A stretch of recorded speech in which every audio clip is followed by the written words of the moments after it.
Buenas noches con todos. Continuando con el Diplomado Virtual Salud Mental y del Trabajo. En este cuarto módulo nos toca módulos referentes a lo que es COPS, compuestos orgánicos persistentes, y residuos sólidos no tanto peligrosos como residuos sólidos normales. Ahora, en cuanto a los COPS, es un tema muy importante y muy complicado, y es por eso mismo hemos pedido que el doctor Javier Nacayo, que es el responsable de este módulo, se encargue de la exposición y de unos temas que estén más, que puedan ser explicados de forma más adecuada sobre este tema de COPS. COPS tiene que considerar una de las docenas, la docena sucia, pero ya hay 9 componentes más, creo que ahora son 21 que se ha subido a ser la 21 compuestos que son considerados peligrosos. Entonces, creo que este tema es muy importante, por eso que estamos pidiendo al doctor Jave que nos explique de forma muy detallada todo lo que tiene que ver con los compuestos orgánicos persistentes. Sobre todo va a tratar el tema de lo que son los plaguicidas, que tiene mucha connotación en cuanto a la contaminación ambiental y el impacto en la salud. Entonces, con ustedes, al doctor Javier Nacayo, para que haga la exposición pertinente de este tema. Bueno, muchas gracias. Buenas tardes con todos. Buenas noches, sí, verdaderamente el tema de los contaminantes orgánicos persistentes, no solamente por sus problemas que causa, las externalidades que causan, externalidades negativas en el ambiente, sino por sus efectos comprobados en la salud, justamente por la gran persistencia que tienen en el ambiente, justamente por su composición, características que presentan. Siguiente. Bueno, para hablar de plaguicidas tenemos que hablar de la plaga, ¿no? De una manera muy sucinta. La plaga es cualquier organismo vivo o de naturaleza especial que por su nivel de ocurrencia y dispersión constituye un grave riesgo para el estado fitosanitario de las plantas o productos. La FAO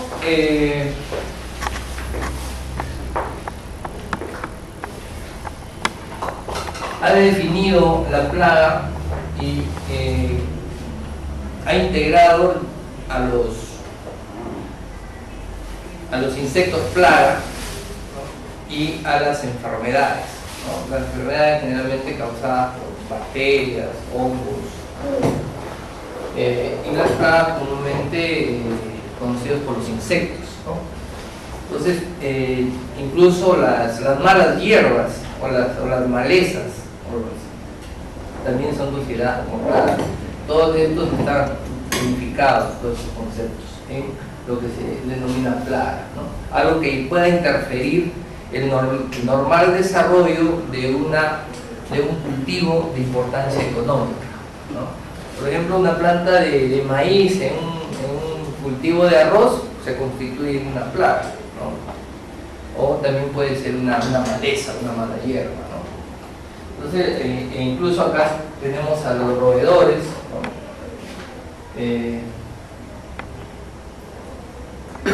Y los diferentes tipos o clases de insectos, ¿no?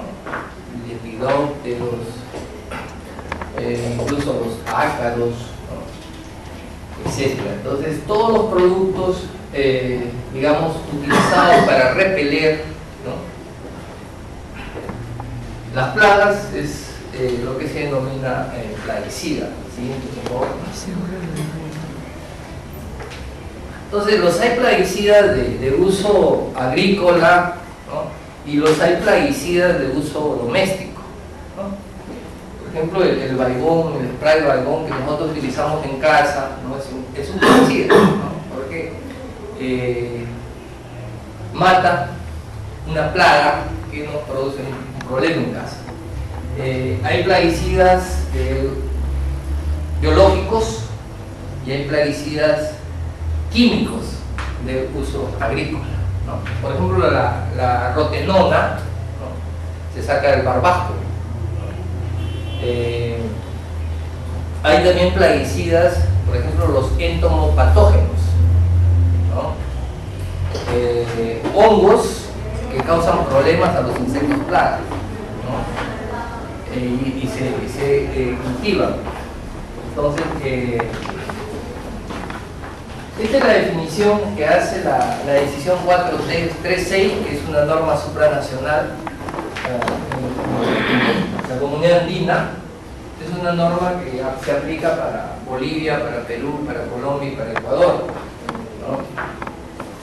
Y norma todo lo que es lo referente al registro y control de los plaguicidas químicos de uso agrícola en los países andinos. ¿Y cómo define la plaguicida de uso agrícola? Dice cualquier sustancia o mezcla de sustancias destinadas a prevenir, a destruir o controlar cualquier plaga. Las especies no deseadas de plantas o animales que causan perjuicio o que interfieren de cualquier otra forma en la producción, elaboración, almacenamiento, transporte o comercialización de alimentos, productos agrícolas, madera y productos de madera. Incluso hay una definición de plaguicidas atípicos, ¿no? De la definición. Por ejemplo, están los adherentes, ¿no? Hay plaguicidas que por la misma naturaleza de la superficie de la planta, ¿no? Entonces se utilizan estos productos para, digamos, adherir o fijar el plaguicida, ¿no?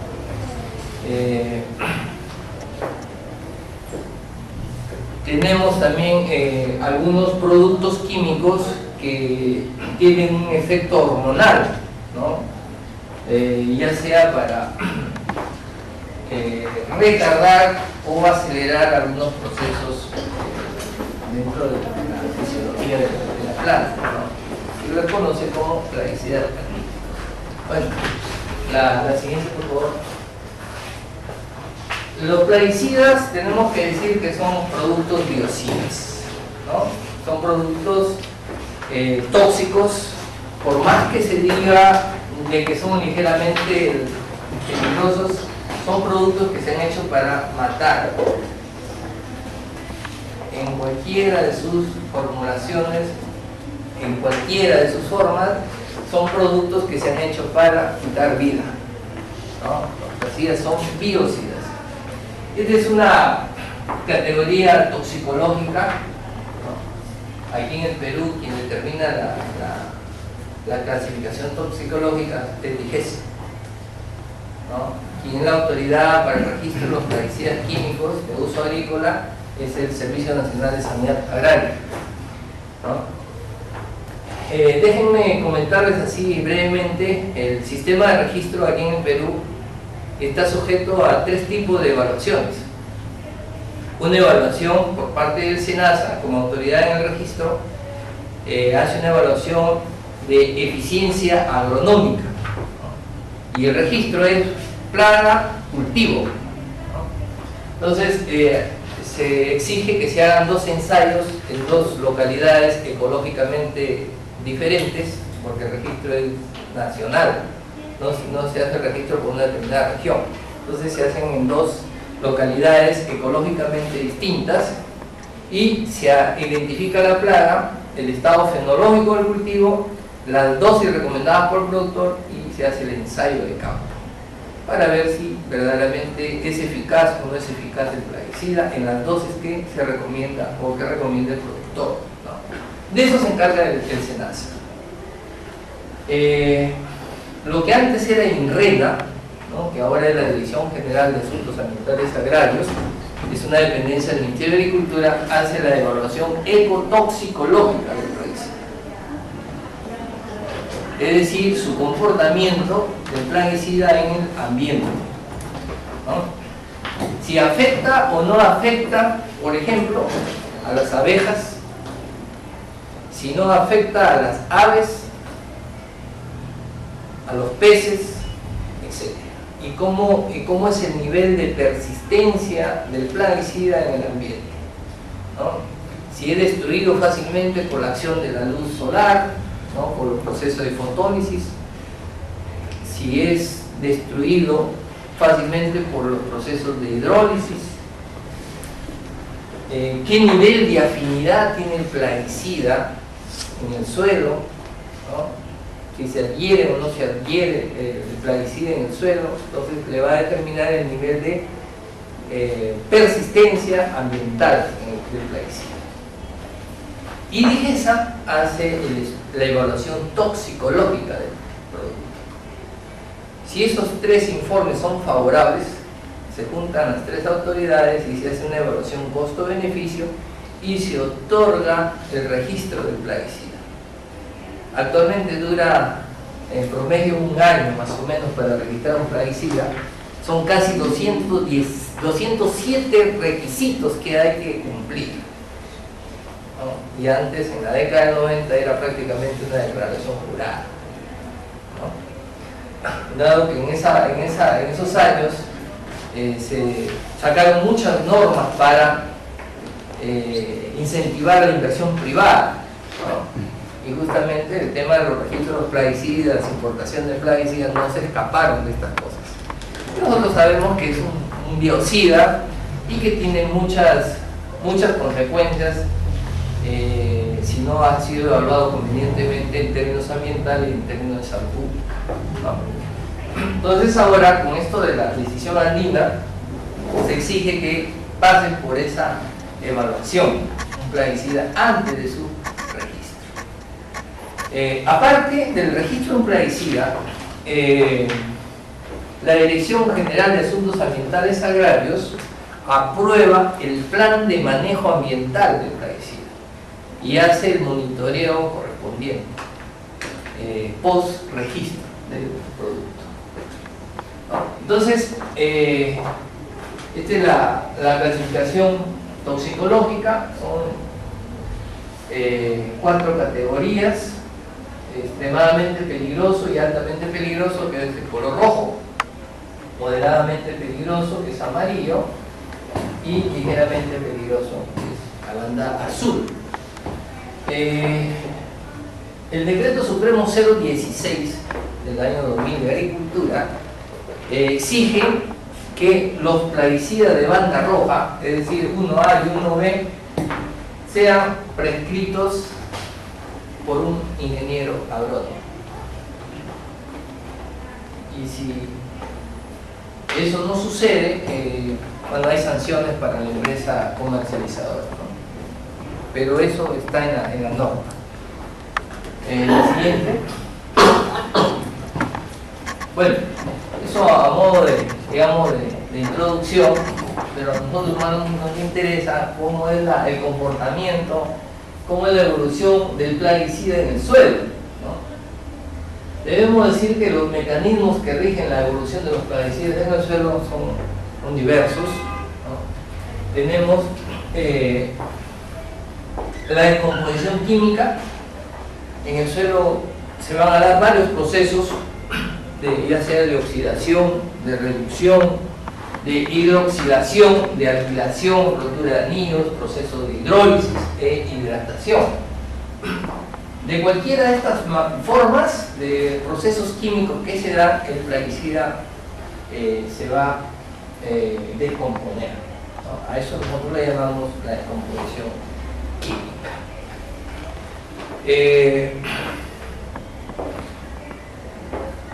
Los compuestos de un suelo tiene una composición mineral y tiene una composición orgánica.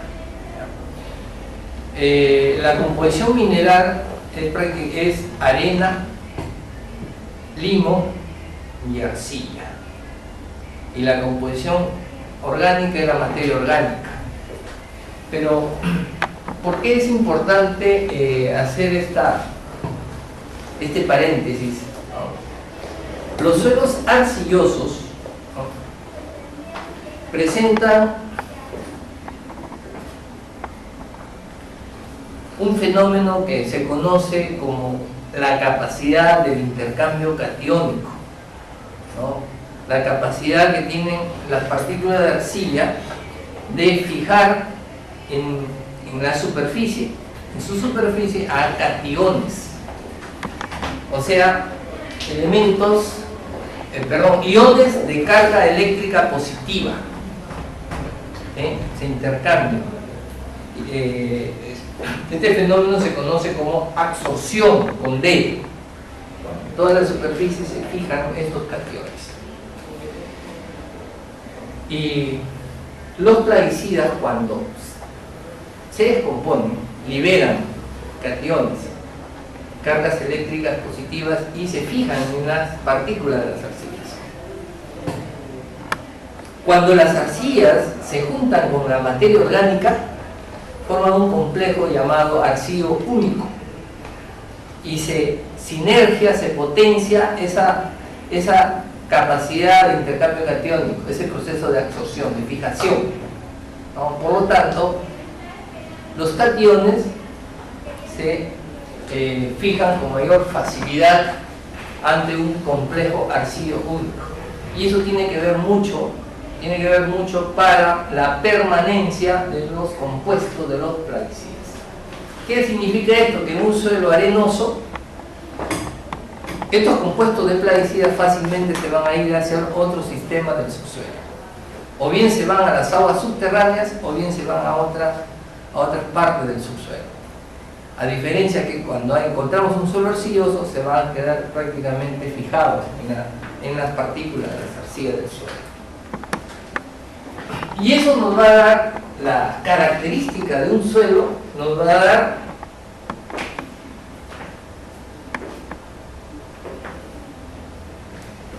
una idea de cuánto podría ser, digamos, el nivel de persistencia que pueda tener ese plaguicida en función a sus características químicas en un determinado suelo. Los plaguicidas también se descomponen por la acción de la luz solar, ¿no? Lo que nosotros se conoce como la descomposición fotoquímica. Se va a producir por el efecto del espectro de luz ultravioleta de la luz solar. También en un suelo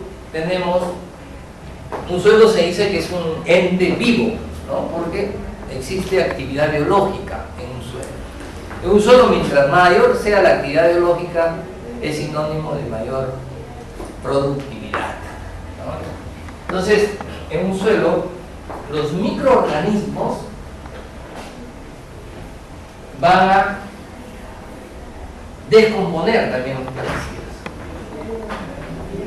Y es probablemente el mecanismo de descomposición más importante que se produce en el suelo por parte de los microorganismos. Lo mismo sucede, por ejemplo, cuando tenemos presencia de metales pesados, ¿no? Justamente hay muchos microorganismos, llámese bacterias, hongos, que utilizan estos metales pesados como parte de su dieta, ¿no? O algunos lo fijan. Entonces ahí se sustentan los procesos de bioremediación que ustedes habrán escuchado en algún momento. Siguiente, por favor.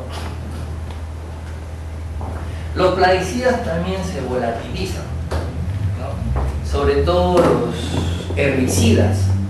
Los herbicidas básicamente son compuestos hormonales. Los plaguicidas, su mecanismo de acción es inducir al crecimiento, al desarrollo, el crecimiento acelerado de las células de las plantas, ¿no? Nosotros los agrónomos lo conocemos como el envejecimiento de las plantas, ¿no? Todos los herbicidas producen eso. Y tienden, por su composición química, tienden a volatilizarse fácilmente.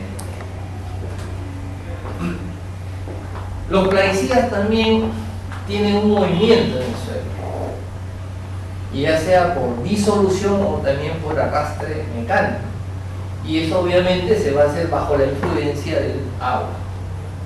El grado de lixiviación está influido por las características físico-químicas del suelo, ¿no?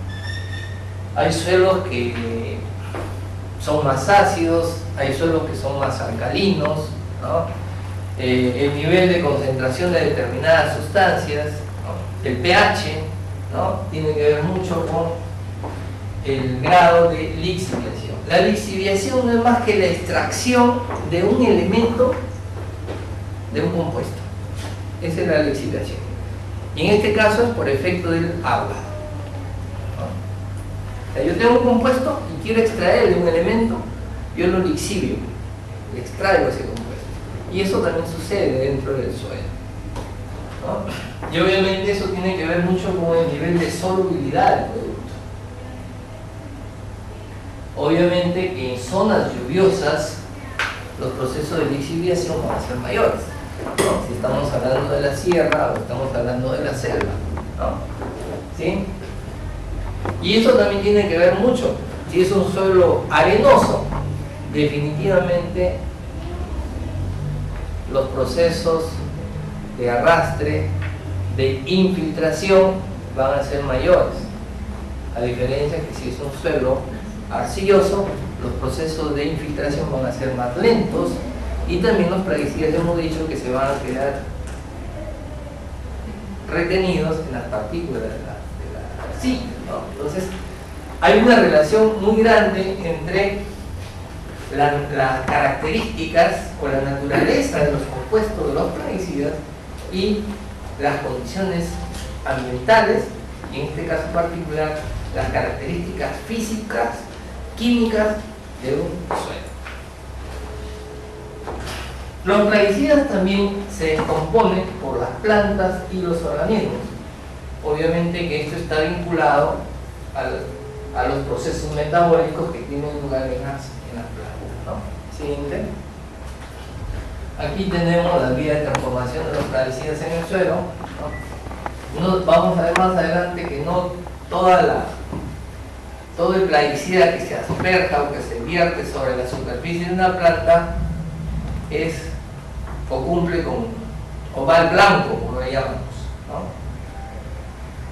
Un 1% nada más va al blanco el plaguicida. Lo demás se va al follaje, lo demás se va al suelo, lo demás se evapora, para que ustedes tengan una idea. Entonces, ¿cuánta contaminación produce el utilizar plaguicidas? Aparte del desequilibrio ecológico que causa. Entonces hemos visto los procesos de volatilización, los procesos de lixiviación. Esto va a depender mucho de las características físicas, sobre todo del suelo, la descomposición microbiana que se da sobre todo a nivel de la zona de influencia de las raíces de la planta, la descomposición química, los procesos de oxidorreducción básicamente, los procesos de absorción que hemos hablado allá, la fijación, ¿no?, que tienen las arcillas y la materia orgánica. Y no nos olvidemos también que los plaguicidas también se van a arrastrar, se van a transportar en la superficie del suelo. Siguiente. Acá tenemos los procesos que afectan a la evolución de los plaguicidas en los suelos y hemos hablado de los procesos de acumulación o de absorción o de fijación, los procesos de degradación, la descomposición química y la degradación biológica, y los procesos de transporte, ya sea de difusión, lixiviación o volatilización del plaguicida. ¿No? Entonces ahí ustedes van a ver, ¿no? Entonces, ¿cómo podríamos nosotros calificar a un plaguicida de resistente, ¿no? Si hablamos, por ejemplo, de un COPS típico, el DDT, ¿no? El DDT es catalogado como un COPS, justamente por su alto nivel de persistencia en el ambiente. Entonces quiere decir de que los procesos de fotodescomposición, de hidrólisis, de volatilización, entre otras, el DDT es resistente, ¿no? O sea, todo aquello que va a hacer que se mantenga tal cual o sufra pequeña transformación por parte de estos procesos, es lo que va a marcar su nivel de persistencia. Obviamente que a nosotros como agricultores nosotros quisiéramos que los plaguicidas, una vez utilizados y estén en el ambiente, inmediatamente se biodegraden, ¿no? Pero sucede todo lo contrario. Y justamente ese tiempo de exposición que está en el ambiente son los que causan estas externalidades que nosotros conocemos. ¿Okay? Bueno, ¿alguien si hay alguna pregunta? ¿No? Por favor.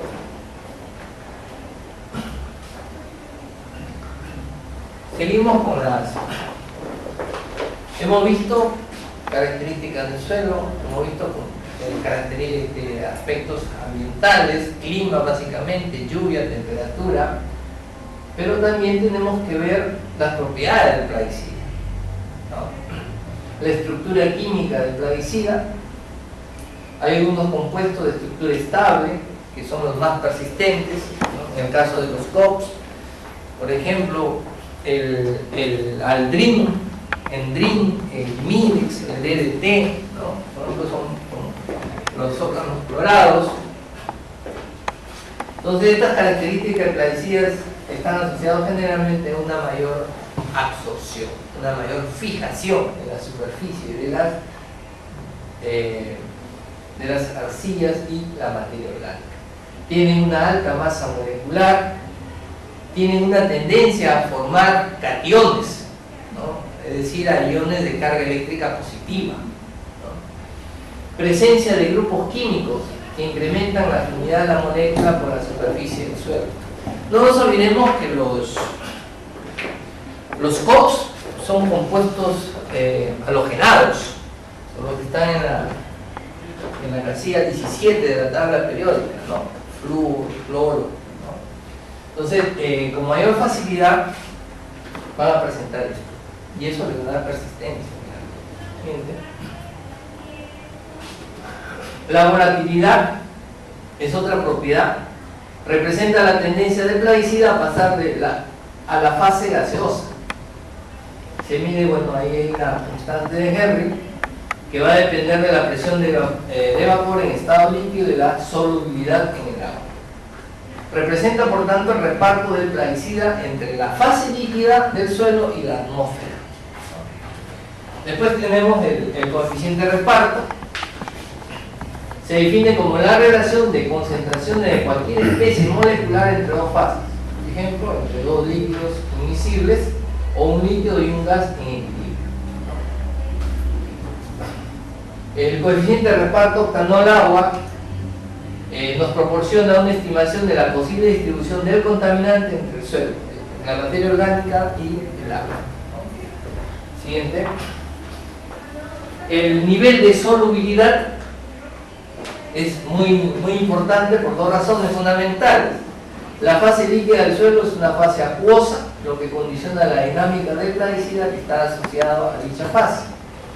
Y tenemos que decir que los plaguicidas con mayor carácter contaminante son poco solubles en agua.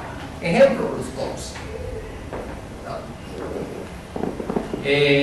Están relacionadas con la absorción y la persistencia, ¿no? Absorción no juntamos con B, que es otra cosa.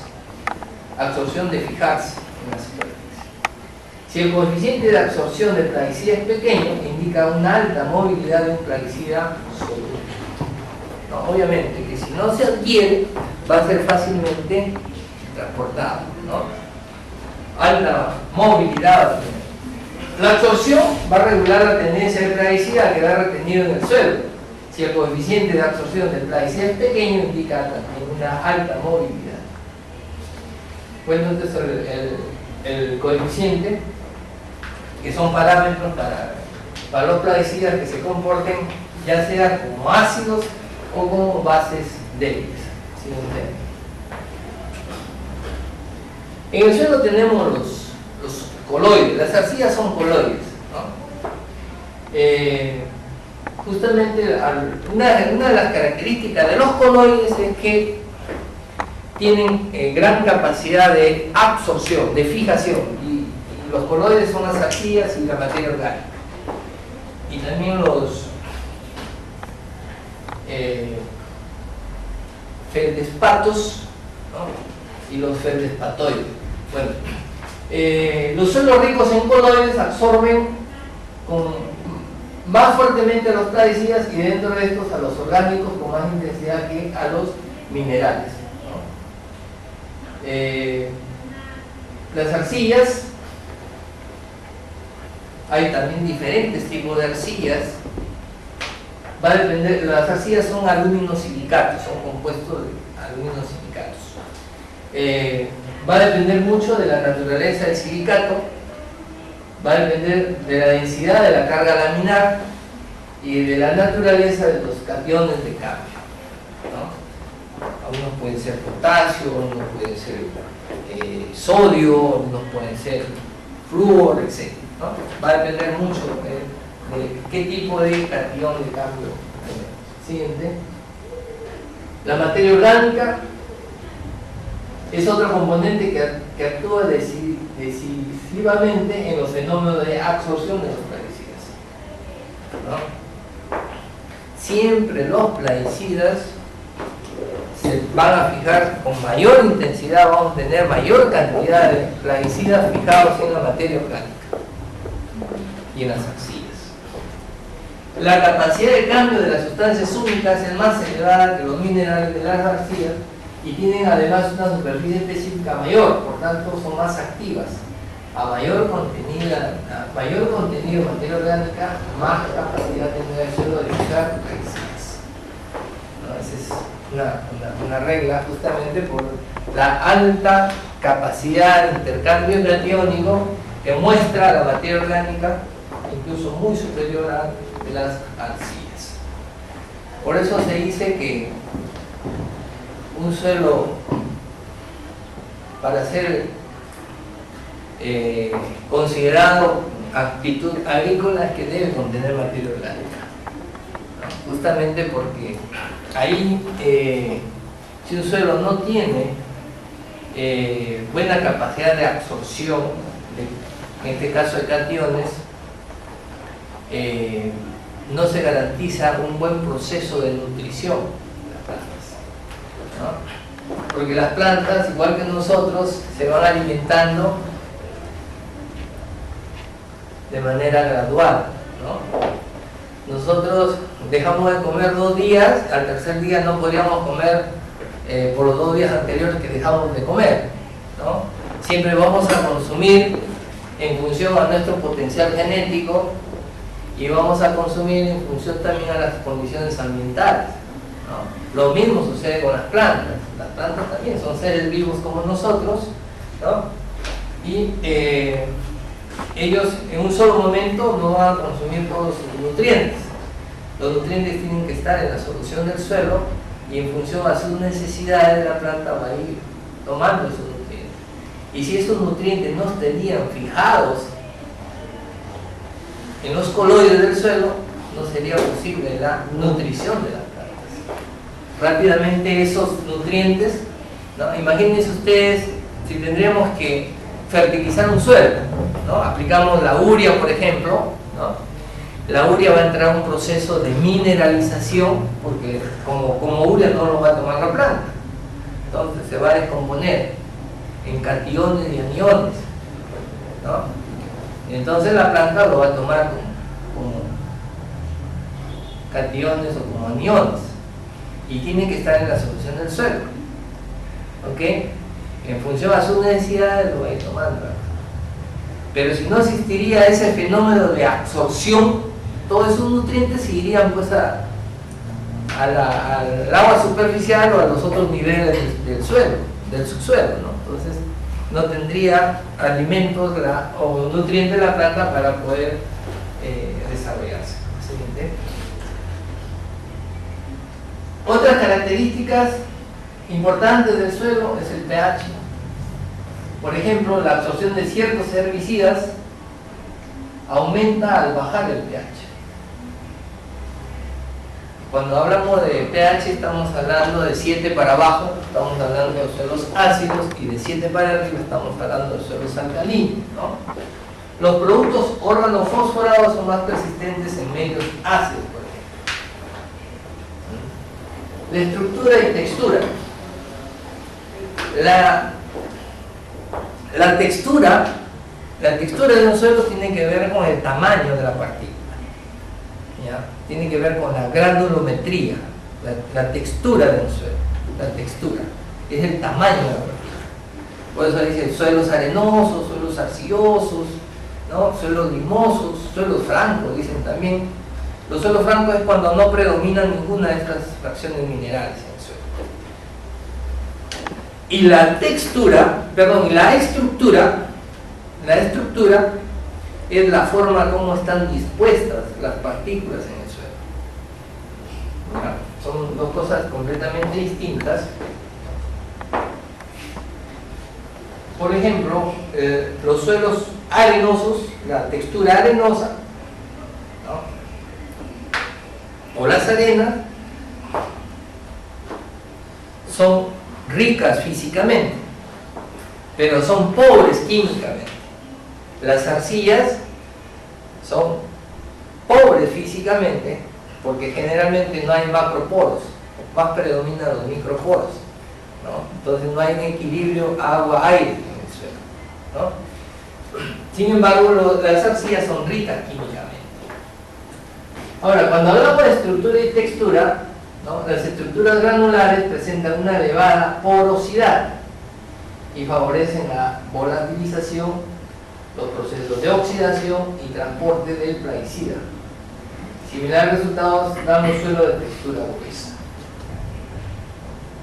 ¿Qué más tenemos en el suelo? Tenemos los microorganismos, ¿no? Los microorganismos ejercen un papel fundamental en la degradación de los plaguicidas. Entonces es muy importante los microorganismos. A mayor cantidad de microorganismos, a mayor actividad biológica en un suelo, ¿no? Definitivamente los procesos de degradación de los plaguicidas van a ser mayores. Hay una relación directa. Siguiente. Ahora el medio, ¿no? Ya hemos visto el suelo y el medio, ¿no? La temperatura, definitivamente, ¿por qué no se recomienda aplicar plaguicidas a mediodía, ¿no? Justamente porque la temperatura es mayor y si es mayor va a acelerar los procesos de volatilización del plaguicida. Incluso la persona que aplica también los poros van a estar abiertos, más fácilmente va a ser el ingreso del plaguicida, ¿no? La pluviometría, acá tenemos que decir que la humedad va a favorecer la degradación de los plaguicidas y va a producir los siguientes efectos: una menor absorción inicial del plaguicida, va a haber un aumento de la difusión del producto y va a aumentar la asimilabilidad también del producto. Otra cosa importante es la cobertura vegetal. Miren ustedes, la presencia de vegetales, sobre todo tubérculos, provoca una disminución del contenido de plaguicidas en el suelo al asimilar estos parte de estos productos. La cobertura vegetal no solamente es importante para mantener la humedad del suelo, sino también tiene que ver mucho para regular la persistencia alta o media o baja de un plaguicida en el ambiente. Siguiente. ¿Cuáles son los efectos ambientales del uso del plaguicida? Lo que les decía a ustedes, miren, si aplicamos un plaguicida solamente alcanza al organismo blanco aproximadamente el 1%. El 25% es retenido en el follaje, el 30% llega al suelo y el 44% restante es exportado a la atmósfera y a los sistemas acuáticos, ya sea por escorrentía o lixiviación. Eso lo dijo Brady y Will en una investigación que hicieron en 96, ¿no? El uso inadecuado de los plaguicidas puede provocar problemas bioecológicos y contaminación ambiental, eso ya lo sabemos, ¿no? Ustedes habrán escuchado alguna vez de esta señora Carson, ¿no? Trabajó mucho en el tema de plaguicida. Con relación a la contaminación ambiental, el deterioro de la calidad del agua y suelo se ve afectada justamente por los plaguicidas. Siguiente. Está de más decirles que los plaguicidas causan un desequilibrio ecológico. Definitivamente eso de la selectividad de los plaguicidas es meramente una frase comercial. Los plaguicidas no tienen cerebro para pensar a quién van a afectar más o a quién van a afectar menos. Todos los plaguicidas de alguna manera van a afectar las cadenas tróficas. No siempre van a matar a la plaga para la cual han sido producidos. Por eso se dice que los plaguicidas químicos son biocidas, desde un punto de vista biológico, pues matan una enorme diversidad de seres vivos, y no solo las plagas, rara vez son selectivos. Un plaguicida te mata una abeja, un plaguicida te puede matar una lagartija, un roedor, etcétera, etcétera. Y como hemos dicho, todos los seres vivos juegan un rol en la naturaleza. Basta que eliminemos a uno de ellos, estamos causando un desequilibrio en la cadena alimenticia, ¿no? Entonces, decimos que los plaguicidas rara vez son selectivos, interfieren en los procesos biológicos y fisiológicos fundamentales que son comunes a una amplia variedad de organismos, incluidos plantas, insectos, animales y el ser humano. No siempre aplicar plaguicidas va a conducir, digamos, de repente, temporalmente se va a obtener buenas cosechas o se va a eliminar la plaga, pero estamos generando condiciones para que aparezca una nueva plaga, ¿no? Esa es la conclusión. Siguiente. Produce efectos sinérgicos con otras sustancias, ¿no? La contaminación de las redes tróficas, ¿no? La siguiente. Se dan los procesos de bioacumulación, ¿no? La bioacumulación, ¿qué cosa es? Es un proceso de acumulación de sustancias químicas en los organismos vivos, ¿no? Esa es la bioacumulación. De forma que estos alcanzan concentraciones más elevadas que las concentraciones en el ambiente o en los alimentos. Este término, bien ustedes, es muy antiguo, data de 1950, ¿no? Y justamente fue acuñado por un grupo de naturalistas estadounidenses que encontraron altas concentraciones de DDT, ¿no? Siguiente. Acá tenemos un ejemplo de una sustancia bioacumulable, el caso del DDT. Es un insecticida que, bueno, se produjo después de la Segunda Guerra Mundial, muy utilizado en salud pública, el DDT, ¿no? Ustedes que están vinculados a la medicina, saben que se utilizó mucho para las enfermedades, para los vectores de las enfermedades metaxémicas, ¿no? En agricultura, bueno, ya está prohibido.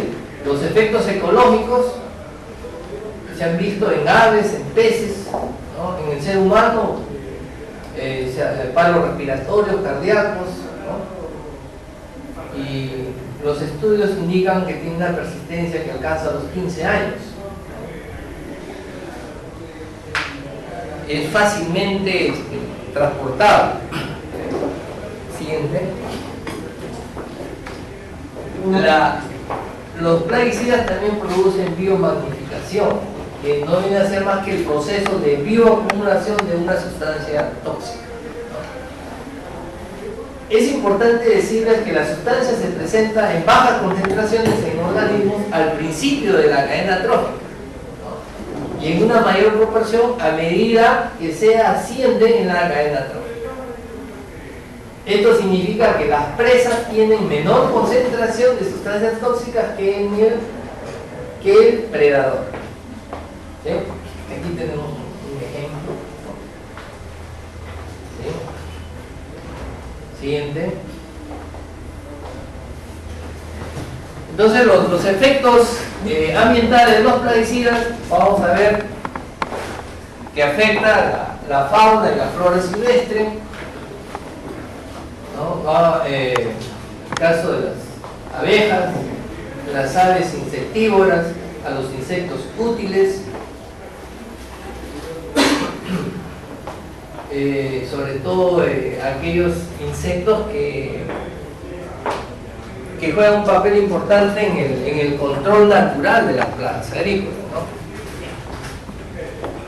Ustedes ven en la parte inferior, es un insecto del género Crisoperla, un controlador biológico excelente. Sin embargo, cuando se hace aplicación de plaguicida de manera indiscriminada e irresponsable, hay una alta tasa de mortalidad de estos insectos benéficos. Entonces lo que se hace es crear un desequilibrio. Es importante decir que las plagas gozan de excelente salud, pues los plaguicidas estimulan su capacidad de mutación para adaptarse, a diferencia de los insectos benéficos. Sus predadores naturales, como insectos y aves, son mucho más lentos de adaptación, sucumben bajo los plaguicidas.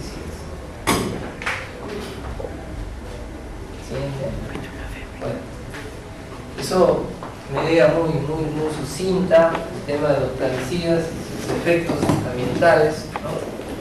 Quizás hay alguna pregunta, algún comentario.